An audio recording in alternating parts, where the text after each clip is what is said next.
Good afternoon, students. Today we are going to start subject physics.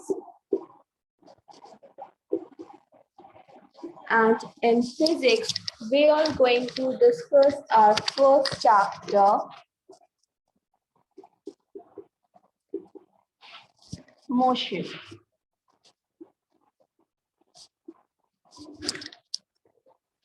So let's discuss about the motion.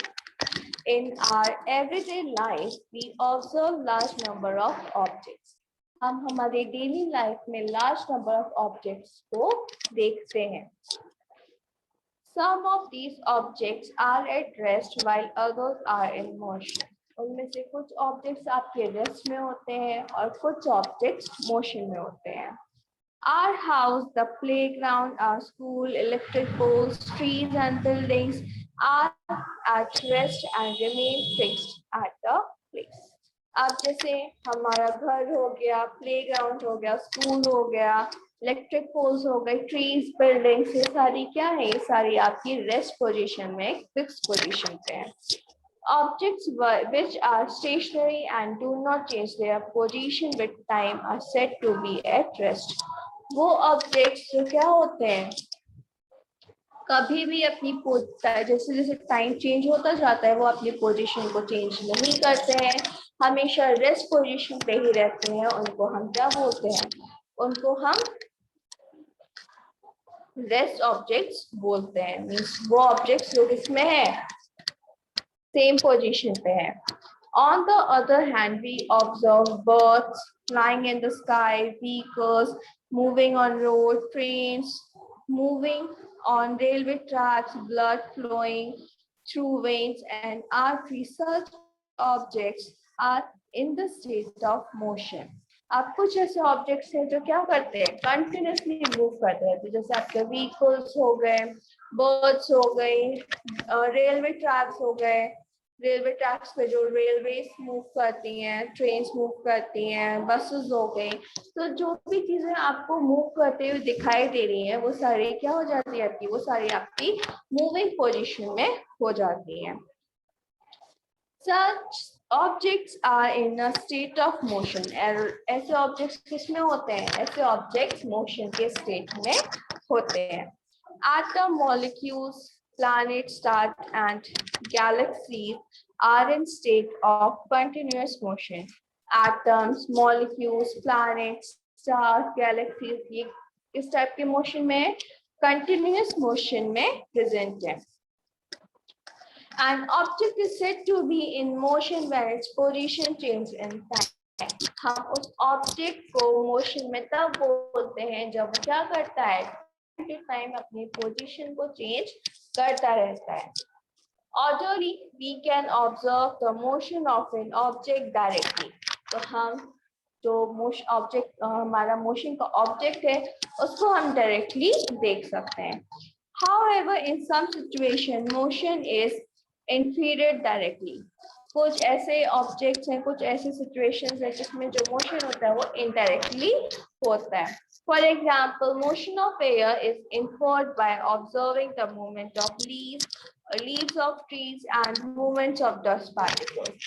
अगर हमें air का motion देखना है तो उसको हम कैसे देख सकते हैं? क्योंकि एयर तो हमको विजिबल होती नहीं है. अगर हमें एयर का मोशन देखना है तो हम किसके थ्रू देखेंगे? जैसे आपके ट्रीज मूव कर रहे हैं, ट्रीज की लीव्स मूव कर रही हैं, डस्ट पार्टिकल्स मूव कर रहे हैं, उनके थ्रू हम क्या से देख सकते हैं? उनके थ्रू हम देख सकते हैं कि जो एयर है वो क्या कर रही है? वो मूव कर रही है.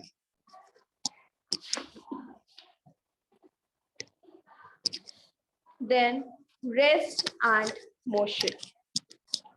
We have seen that an object is said to be at rest if it does not change its position with time with respect to its surroundings. तो हमारा जो ऑब्जेक्ट होता है वो रेस्ट पोजीशन में कब होता है? जब टाइम टू टाइम चेंज होने पे वो ऑब्जेक्ट अपनी पोजीशन को कभी चेंज नहीं करता है. ऐसे ऑब्जेक्ट को हम क्या बोलते हैं?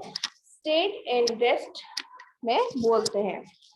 दूसरी तरफ, on the other hand, an object is said to be in motion if it goes on changing its position with time with respect to its surroundings. हम ऑब्जेक्ट को मोशन में तब बोलते हैं जब वो क्या करता है, जैसे जैसे टाइम चेंज होता जाता है वो अपनी पोजीशन को चेंज करता जाएगा। ऐसे ऑब्जेक्ट को हम क्या बोलेंगे, change in time, change in position.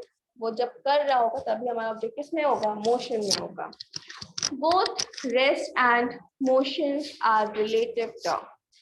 अब जो आपका वो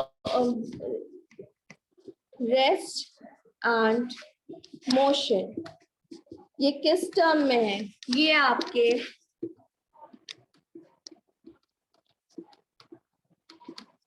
रिलेटिव टर्म में है। ऐसा क्यों? An object may be in motion with respect of one surrounding but may be at the rest of some other surrounding. जो हमारा ऑब्जेक्ट होता है वो एक सराउंडिंग के लिए मोशन में हो सकता है, दूसरी सराउंडिंग के लिए वो किसमें हो सकता है, रेस्ट पोजीशन में हो सकता है। फॉर एग्जाम्पल, अगर हम एग्जाम्पल लें, consider a train moving on a railway track. आप कंसिडर कर रहे हैं कि जो ट्रेन है वो क्या कर रही है, रेलवे ट्रैक पे मूव कर रही है।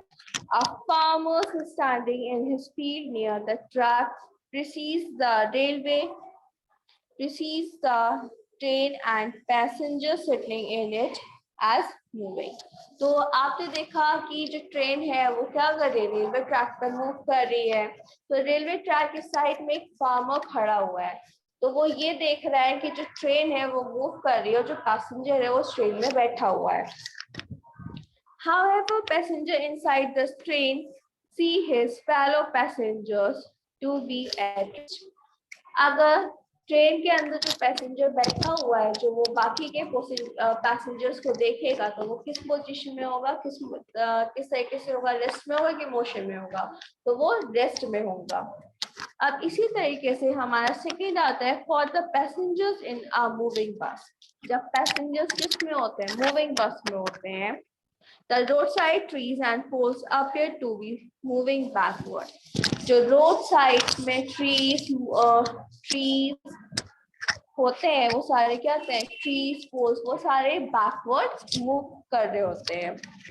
From the above example and so many of other observations of these types, we conclude that state of rest and state of motion are relative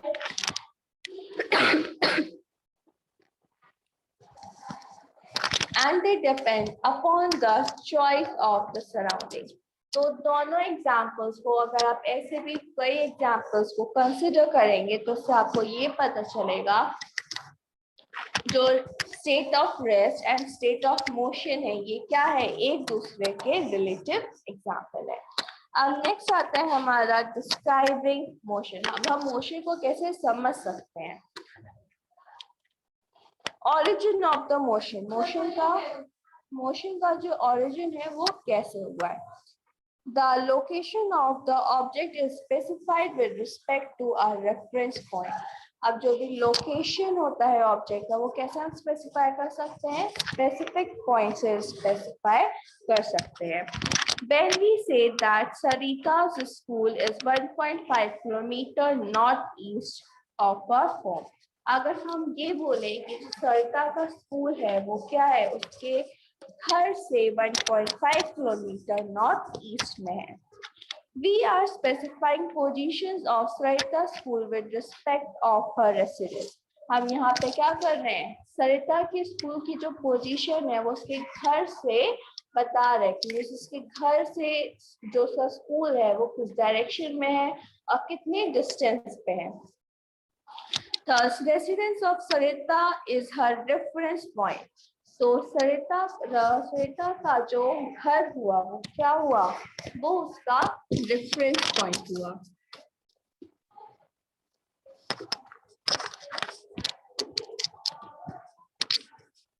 suppose ये है आपकी सरिता का घर, ठीक है,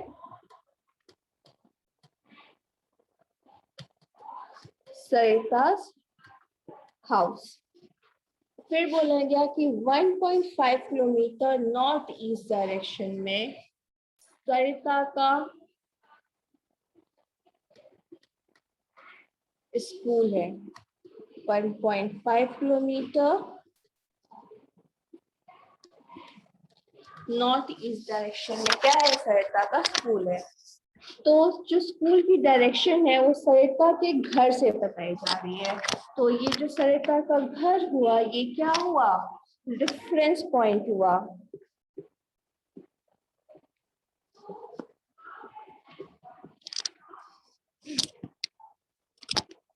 We may choose any other reference point as per our convenience. हम और भी दूसरे रेफरेंस पॉइंट को चूज कर सकते हैं हमारी नीड के हिसाब से। For this example, it is clear that we need a reference point to describe the position of a object. तो ये क्लियर हो गया कि हमें किसी भी ऑब्जेक्ट की पोजीशन को डिस्क्राइब करने के लिए हमें किसकी जरूरत होती है, रेफरेंस पॉइंट की जरूरत होती है। Reference point used to describe the position of object is called the origin. जो भी रेफरेंस पॉइंट को हम डिस्क्राइब करते हैं ऑब्जेक्ट की पोजीशन बताने के लिए, उसको हम ओरिजिन बोलते हैं।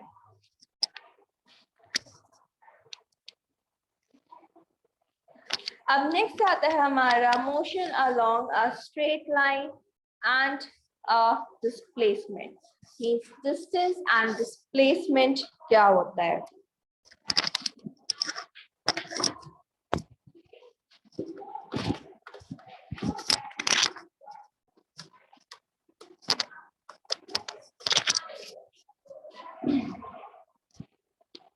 The total path length covered by an object during a given time is the distance covered by it and it does not depend any upon the direction of motion. जो total length होता है path का, उसको हम क्या बोलते हैं? उसको हम डिस्टेंस बोलते हैं। मतलब कि गिवन ड्यूरेशन ऑफ टाइम में हमें जितना लेंथ, जितना पाथ कवर करना है, उसको हम क्या बोलेंगे? डिस्टेंस बोलेंगे।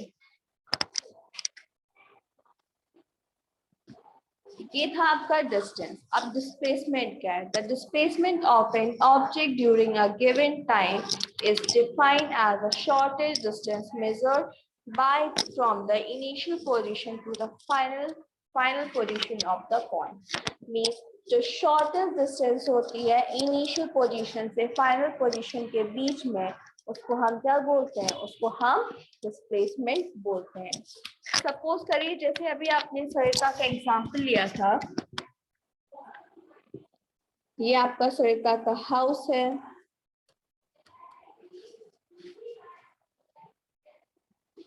और यहाँ पे सरिता का स्कूल है।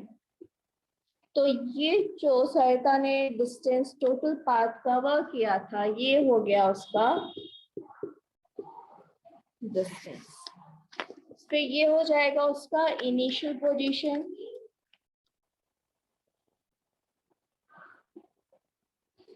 और स्कूल हो गया उसका फाइनल पोजीशन। किस हाउस से लेके स्कूल तक का जो शॉर्टेस्ट डिस्टेंस होता है, इसको हम बोलते हैं displacement. Shortest distance between the initial position to final position is known as a displacement.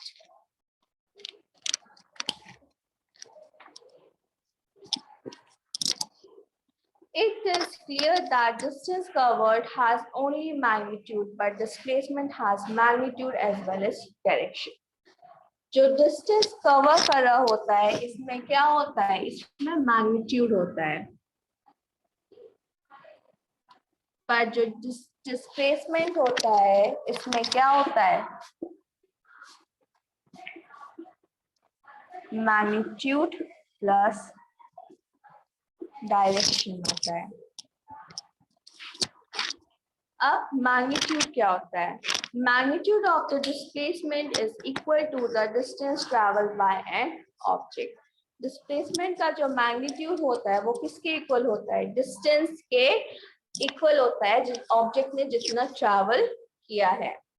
and if the object continues to move along a straight line in a given direction, अगर जो object है वो क्या करे, continue move करता रहे straight line में, जो आपको डायरेक्शन दिया गया उसके स्ट्रेट लाइन में ऑब्जेक्ट कंटिन्यू मूव करता रहेगा, वो क्या हो जाएगा, आपका मैग्नीट्यूड हो जाएगा. Magnitude of a displacement is less than the distance covered by an object if direction of motion of the object change. अगर मैग्नीट्यूड ऑफ डिस्प्लेसमेंट क्या होगा, डिस्टेंस कवर से लेस देन हो जाएगा जब ऑब्जेक्ट क्या करेगा, जो उसका मोशन ऑफ डायरेक्शन है उसको चेंज कर देगा. तो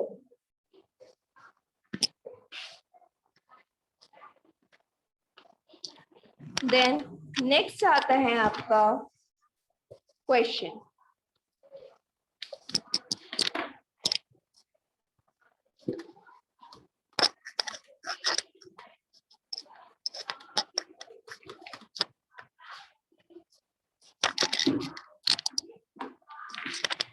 क्वेश्चन है आपका, इसमें आपको ये फिगर शो किया गया है.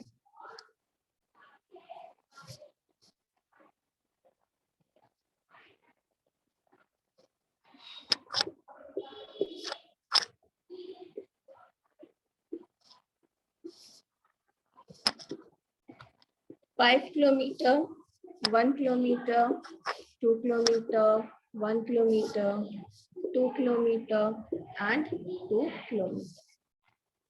क्वेश्चन है आपका एज शोन इन फिगर, जैसे आपको ये फिगर में शो किया गया है. Shyam walks from the position A to position F.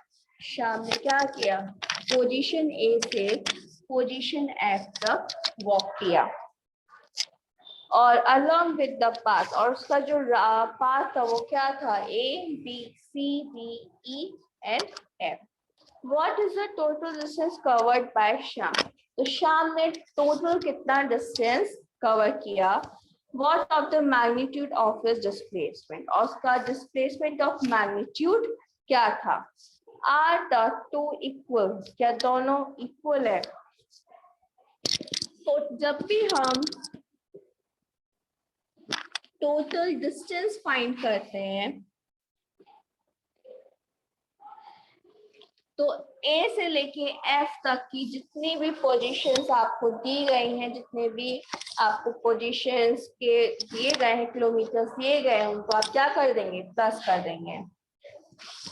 1 kilometre plus 2 kilometre plus 1 kilometre plus 2 kilometre plus 2 kilometre.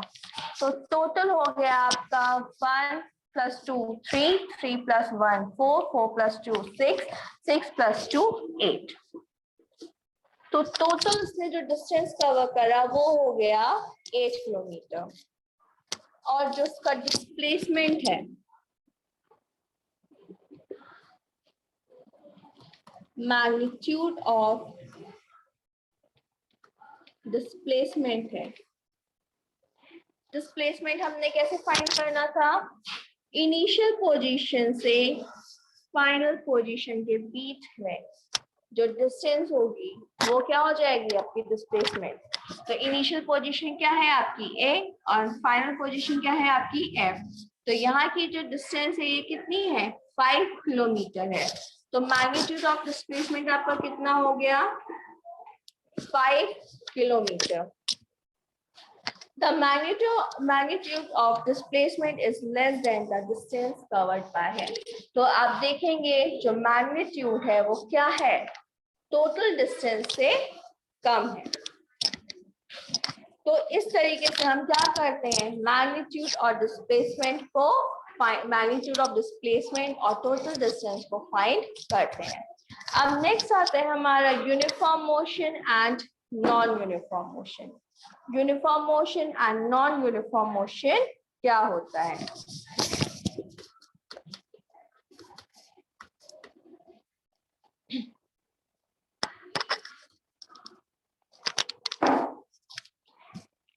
Uniform motion, an object is said to be in uniform motion. It is covered exactly the same distance in equal interval of time. however small these time interval may be. Uniform motion क्या होता है? जब कोई भी object equal distance cover करता है equal interval of time में, वो क्या होता है? वो आता है आपका यूनिफॉर्म मोशन में। सपोज करिए जैसे कि आपकी एक कार है,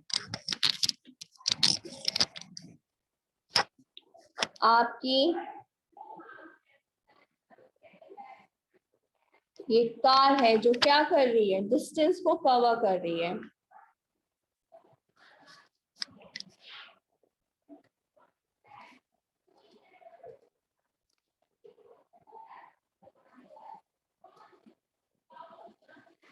कैसे कवर कर रही है? उसने मूव करना स्टार्ट किया 8 AM पे, ठीक है। डिस्टेंस कितना हो गया था? डिस्टेंस हो गया था 0 किलोमीटर। जब वो 9 o'clock पे मूव किया तो 9 o'clock पे देखा तो उसका जो डिस्टेंस कवर किया था वो हो गया था 40 किलोमीटर। अब सेम उसने क्या किया? 10 o'clock पे 10 AM पे उसने टोटल डिस्टेंस कवर किया 80 किलोमीटर और 11 o'clock पे उसने टोटल डिस्टेंस कवर किया 120 किलोमीटर। तो ये देखिए यहाँ पे जो टाइम का डिफरेंस है वो कितना है? सब में 1 आवर का डिफरेंस है। जब 1 आवर का डिफरेंस है मीन्स आपका जो टाइम है वो क्या है? इक्वल है। टाइम हमारा क्या है? इक्वल है। अब जब हम आते हैं डिस्टेंस पे, तो डिस्टेंस पे हमने देखा सब में कितने का डिफरेंस आ रहा है? 40 किलोमीटर्स का डिफरेंस आ रहा है। तो इसमें भी जो आपका डिस्टेंस है ये क्या है? कांस्टेंट है। तो इसीलिए हम इसको क्या बोलेंगे? यूनिफॉर्म मोशन बोलेंगे। यूनिफॉर्म मोशन का डेफिनेशन क्या हो गया? When an object covers equal distance in equal interval of time, then it is known as uniform motion. Uniform motion. अब नेक्स्ट हम आते हैं नॉन यूनिफॉर्म मोशन पे। नॉन यूनिफॉर्म मोशन क्या है? When an object said to be in a non-uniform motion if it covers unequal distance in equal interval of time or equal distance in unequal interval of time. वो object जो हमारा क्या करे? Equal interval of time में unequal distance को cover करे and या फिर इक्वल डिस्टेंस पे अनइक्वल टाइम पे कवर करे, तो ये आपका क्या हो जाएगा? ये हो जाएगा आपका नॉन यूनिफॉर्म मोशन। सपोज करिए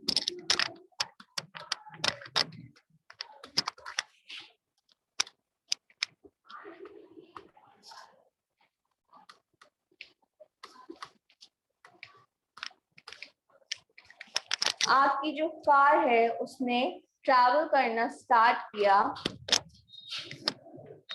8 AM पे, 9 AM, 10 AM and 11 AM and जो उसने टोटल डिस्टेंस कवर किया 0 यहाँ से उसने स्टार्ट किया तो पहले उसने कवर किया 40 kilometres, then 60 kilometres, then 100 kilometre. तो यहाँ पे जो डिफरेंस आ रहा है वो कितना आ रहा है? फर्स्ट उसने कवर किया 1 आवर में, टाइम क्या है आपका? सब इक्वल है, 1 आवर सब में 1 आवर का डिफरेंस है, बट किस में डिफरेंशिएट हो रहा है?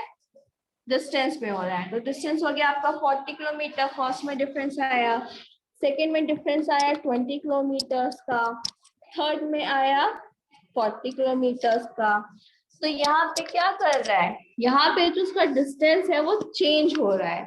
तो इसी तरीके से जब डिस्टेंस क्या होगा आपका? चेंज होगा, टाइम सेम रहेगा। इस तरीके के जो क्वेश्चन होंगे, इस तरीके का जो मोशन होगा उसको हम क्या बोलेंगे? उसको हम बोलेंगे नॉन यूनिफॉर्म मोशन। तो ये था आपका uniform motion and non uniform motion.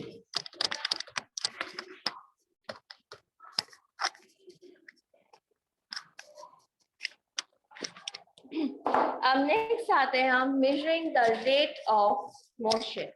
Means जो मोशन का जो रेट है मेजर करने का वो क्या है, वो है स्पीड। अब स्पीड क्या है? Speed of a moving object is the distance travel by its unit time. Speed क्या होती है? जितने डिस्टेंस में जो ऑब्जेक्ट होता है जितना डिस्टेंस ट्रैवल करता है गिवन पीरियड ऑफ टाइम में, उसको हम स्पीड बोलते हैं। तो स्पीड को हम कैसे कैलकुलेट कर सकते हैं? Speed is equal to distance upon time. ये होता है आपका स्पीड का फॉर्मूला। स्पीड को हम डिनोट करते हैं v से, डिस्टेंस को s, t को, टाइम को t से। तो इसको हम लिख सकते हैं v equal to s divide by t। और जो ऐसा यूनिट होती है स्पीड की, वो होती है मीटर पर सेकेंड। ऐसा यूनिट क्या होगी स्पीड की? मीटर पर second. According to the SI unit of speed is meter per second. In CGS system of unit, the speed is measured in centimeter per second.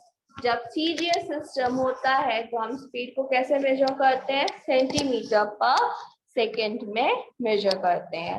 For moving vehicle, the speed is commonly measured in kilometer per hour. और जब हमारा जो vehicle होता है वो move कर रहा होता है तो उसकी स्पीड को हम कैसे कैलकुलेट करते हैं? किलोमीटर पर आवर के थ्रू कैलकुलेट करते हैं। अब नेक्स्ट आता है speed is a scalar quantity. Speed क्या है आपकी? स्पीड आपकी स्केलर क्वांटिटी है। To specify the speed of an object we require only a magnitude, consequently speed is a scalar quantity। जब हमें स्पीड को कैलकुलेट करना होता है तो उसके लिए हमें सिर्फ और सिर्फ मैग्नीट्यूड की जरूरत होती है, तो इसलिए हम क्या बोलते हैं? स्पीड को स्केलर क्वांटिटी बोलते हैं। अब नेक्स्ट आता है हमारा टाइप्स ऑफ स्पीड। अब जो स्पीड है वो हमारे 4 टाइप्स का होता है।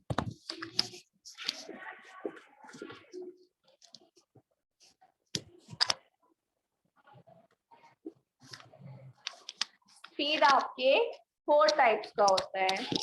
फर्स्ट होता है आपका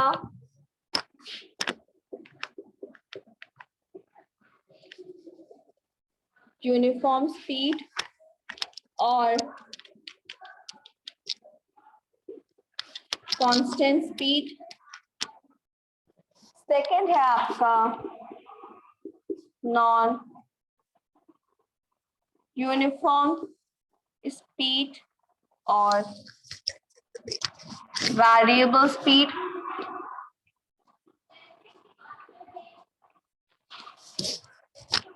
थर्ड है आपका average speed and last fourth है आपका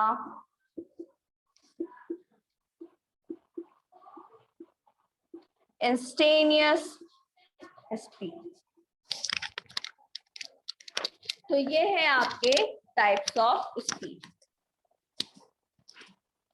यूनिफॉर्म स्पीड और कांस्टेंट स्पीड क्या होते हैं? If the moving object covers equal distance in equal interval of time, जब आपका जो ऑब्जेक्ट है वो equal distance cover कर रहा है equal interval of time में, however small these intervals may be, then the speed of the object is said to be a uniform speed or constant speed।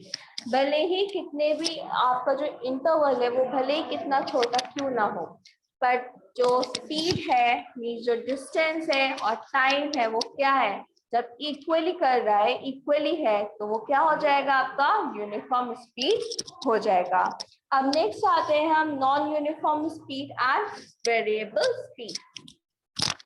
If the moving objects cover unequal distance in equal interval of time or equal distance in unequal interval of time, then it is said to be a non-uniform speed or variable speed. अगर हमारा object equal interval of time में equal distance को cover कर रहा है, unequal distance को cover कर रहा है, या फिर इक्वल डिस्टेंस में अनइक्वल टाइम को कवर कर रहा है, तो ऐसी जो स्पीड होती है उसको हम बोलते हैं नॉन यूनिफॉर्म स्पीड। अब नेक्स्ट आता है हमारा एवरेज स्पीड। एवरेज स्पीड क्या होता है? The average speed of a moving object is defined as a ratio of the total distance traveled by the total time taken. Average speed क्या होती है? Total distance covered divided by total time taken is known as a average speed. Suppose करिए object ने total जितना distance cover किया और total जितने time में कवर किया उसका जब हम रेशियो निकालते हैं उसको हम बोलते हैं एवरेज स्पीड। तो एवरेज स्पीड का फॉर्मूला होता है v av equal to s divide by t। Next आता है हमारा इंस्टेनियस स्पीड। इंस्टेनियस स्पीड क्या होता है?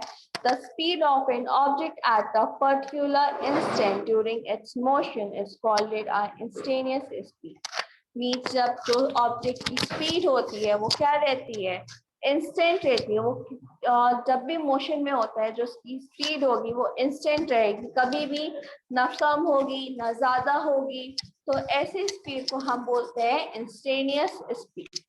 Speedometer fitted on the dashboard of an automobile measures its instantaneous speed. Automobiles में जो स्पीडोमीटर फिक्स होता है उसको हम क्या बोलते हैं? उसको हम इंस्टेनियस स्पीड बोलते हैं। Speed gun used by traffic police. जो speed gun traffic police use करते हैं to measure instantaneous speed of the vehicle, ताकि वो क्या कर सके? व्हीकल की इंस्टेनियस स्पीड को मेजर कर सके। तो आज हम लोगों ने मोशन के बारे में, uniform motion, non uniform motion और स्पीड के बारे में पढ़ा है। तो इसको आप लोग घर पे पढ़िएगा और अच्छे से समझिएगा। फिर नेक्स्ट क्लास में हम स्पीड विद डायरेक्शंस के बारे में पढ़ेंगे। So thank you class and that's all for today. Piyush, next class आपकी 12:45 पे है, उसको ज्वाइन कर लीजिएगा एंड टाइम से आया करिए क्लास में, ठीक है? आपकी क्लास 12 o'clock स्टार्ट हो जाती है, टाइम से आया करिए क्लास में, कभी लेट मत आइए, वरना फिर आपको कुछ समझ में नहीं आएगा क्या चल रहा है क्लास में, मैम क्या पढ़ा रही हैं, ठीक है? चलिए, थैंक यू।